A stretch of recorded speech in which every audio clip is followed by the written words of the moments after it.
ગઈકાલે મનસેના વડા રાજ ઠાકરેજી જે સરદાર સાહેબનું ને મોરારજી દેસાઈનું જે અપમાન કર્યું છે, ખૂબ જ વાહિયાત વાતો કરી છે. આ ભાષા કે આ વિવાદને ક્યારેય સાંખી લેવામાં નહીં આવે.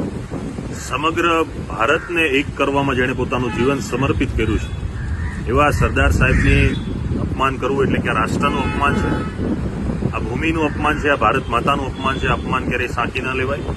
એક ગુજરાતના નાગરિક તરીકે નહીં પણ ભારતના નાગરિક તરીકે મારી વિનંતી છે કે આ નિવેદન બદલ દિલગીરી થઈને તત્કાલ ધોરણે એની માફી માંગવી જોઈએ.